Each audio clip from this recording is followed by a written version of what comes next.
Hello everyone, and welcome to another episode of The Photo Editor. So, the picture we choose for this episode will be a bit of a surprise. Let's look through the gallery and find one interesting. Here are some train pictures. I'm lucky to live near Puffing Billy Railway. It's a tourist steam railway, and I got around there just before a lot of the COVID lockdown started, so I managed to get a few nice shots there. All these visitors there and crowds. Feels like a different world now. It was only a few months ago. So I think we'll pick from this lot. Let's find a nice photograph to choose from. I like that steamer between the window, but other options are some dramatic smoky stack pictures. There with the tripod, just taking lots of angles and experiments.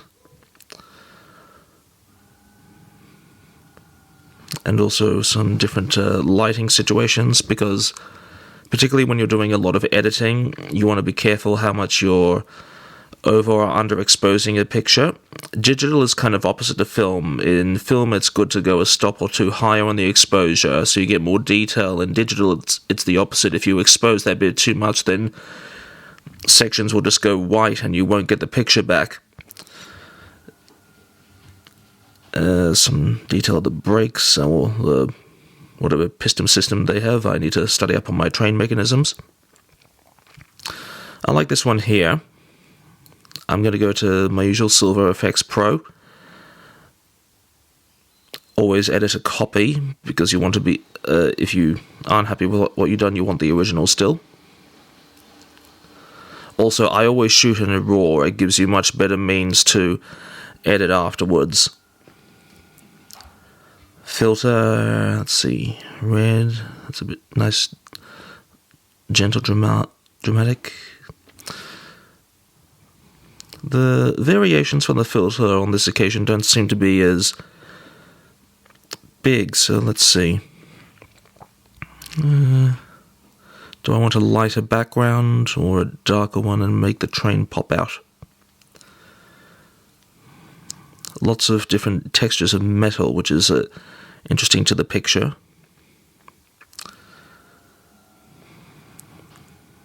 Yeah. Let's see, what film type? I tend to go straight away to look at how Fuji Neopan Acros looks, because that tends to be one of my favorites, but this is a heavily metal picture. I might go for a more drama in the development, sort of go for a heavy metal film type, if you pardon the pun. Now, ISO 32 Panatomic, that's really dark, so for your very earthy street photography, it's good. Ilford is a little soft, Pan 50 is a little softer, yep. But the T-Maxes are a good classic sort of dramatic outdoor photography type picture. I think Gary Winogrand used that a lot for his photographs. Now we go to the develop section. As always, we need to have our brightness at maximum so we know what we're working with. Getting the smoke nice and prominent will be interesting. I don't want to make the rest of the picture look unnatural, but it'll be good if we can get a nice dramatic smokestack. And because smoke, obviously, it spreads over quite an area, we want to use a larger brush so the effects don't look too out of place. So yeah, adding some white. See what contrast. No, high contrast seems to lessen the effect, so actually we'll go for the opposite this time, which is rare. Low contrast usually doesn't work, but with smoke it does.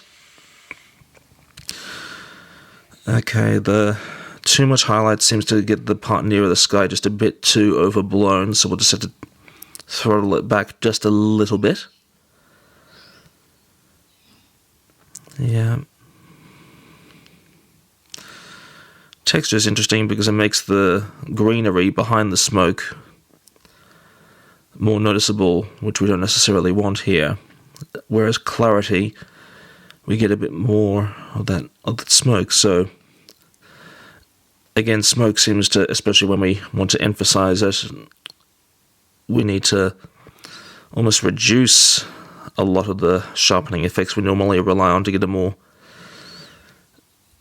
interesting image.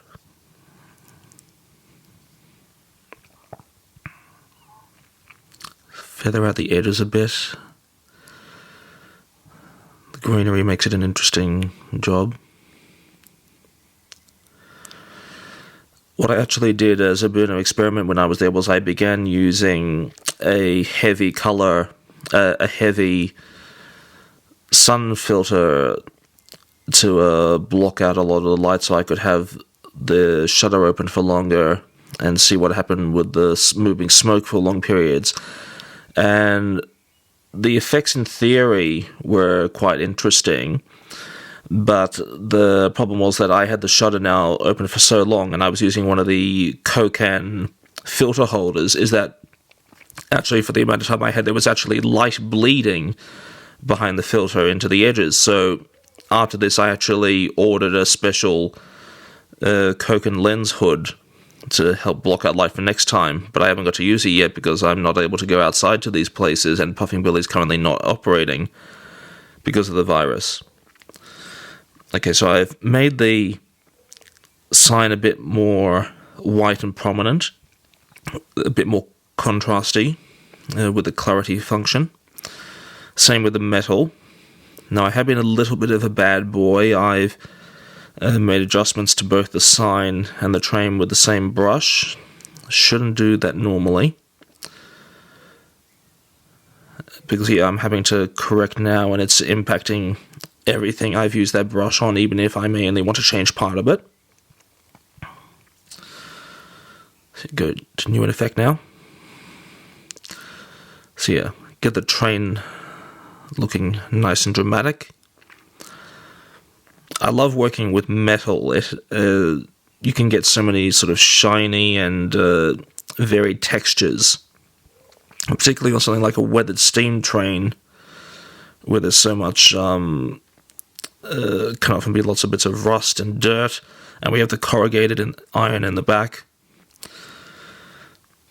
Now this, I'm taking the effects here, and it's almost getting to look like a drawing, but for the subject, it kind of works in a way, and so we'll go with that theme for now, and see how we like it.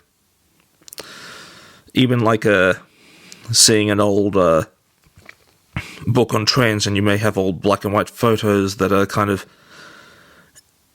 inky and blotchy, but it sort of adds to this dramatic effect.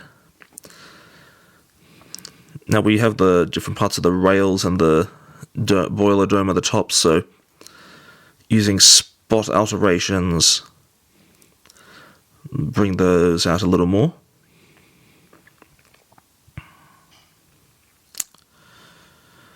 See if we can do any more with the shed in the background. Get it really earthy looking with the texture brush.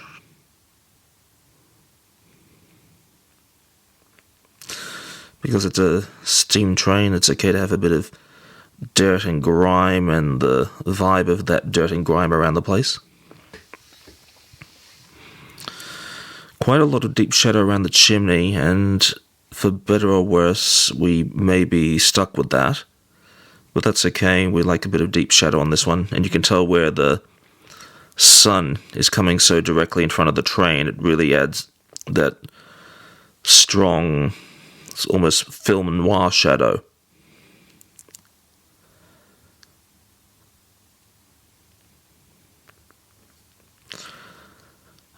Where possible, sometimes I like to even try and control the direction of the light a bit more, and the skyline is almost rivaling the train for attention, and so we might make some adjustments after.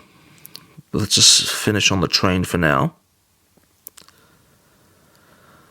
I like a lot of film noir movies, not to mention painters like Rembrandt that used a lot of dramatic, practical lighting, where you really know where the light in an image is coming from, and use that to quite dramatic effect.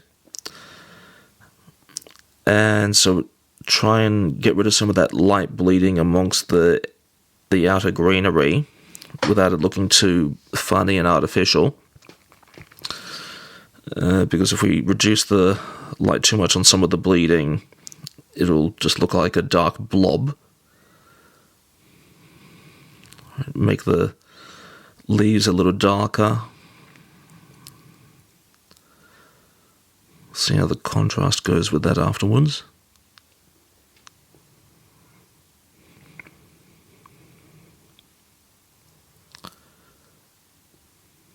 New brush.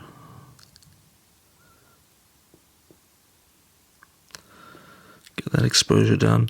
It's good to experiment a bit with the black and white functions, and when you want to reduce something, see how the subtleties of effect differ.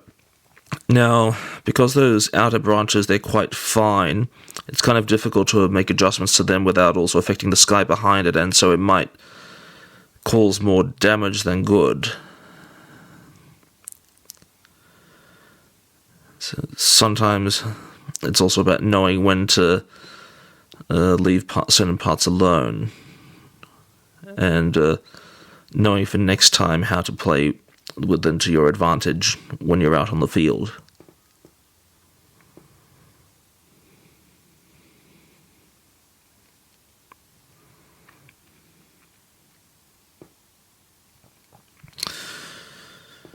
Yeah, it's not quite liking how splodgy that outer branch is now. Is it noticeable? It is quite noticeable now. I need to think about how the viewer, are they likely to be drawn to it? Looking at the brush effect again. Any improvements I can make? In this case, improvements might be no improvements. Sort of keep it going closer, although not fully to what it was.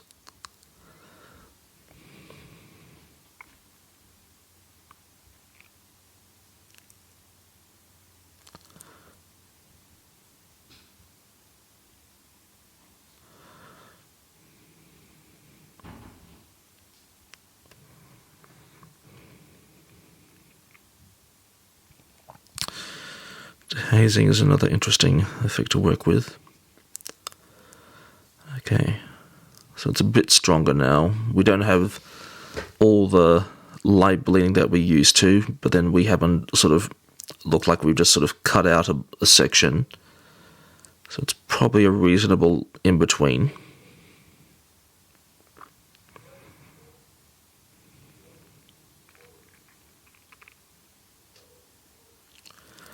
See if we can do any more with the smoke. Get it just a bit bigger.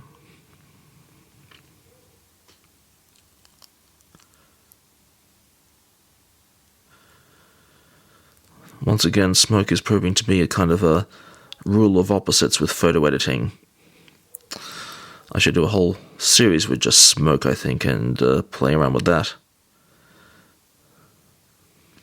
Shouldn't be too hard. We've got a pizza oven, I'm sure at home. I'm sure even in COVID I could do something with that.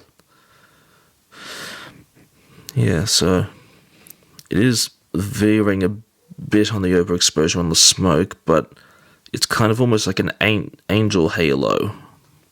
And we can sort of see in the histogram where the highlights are just a little high.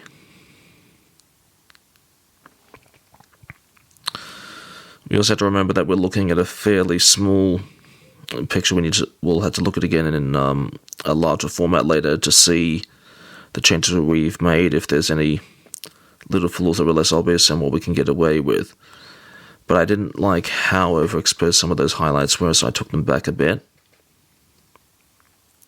I also need to work out where to put the signature, and now I tend to go for where I can have contrast on the signature, and I'll probably go in the bottom right corner,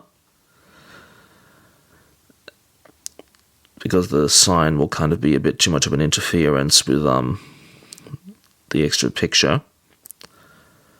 So go into export, create a name. So I need to do with smoke.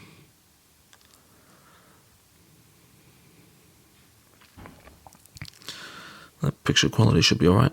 And yep, so the signature is already set to the one we want, which is white right, because I can choose in Lightroom a variety of options for the signature, and I can label different color variations of the signature and where they appear on the picture automatically, which saves me a bit of time in the editing process. Now I just need to remember how to get out of the full screen. I've had this computer nearly 2 years, and even now and then I forget a little step. Alright, so we'll look at the full picture now. It's pretty good. Yeah, it is.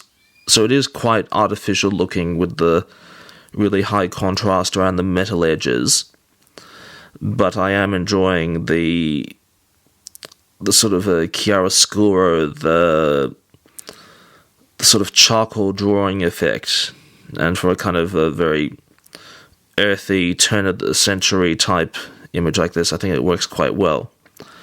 So yeah, you'll get to see the full definition version at the end of this video, and we'll see you next time.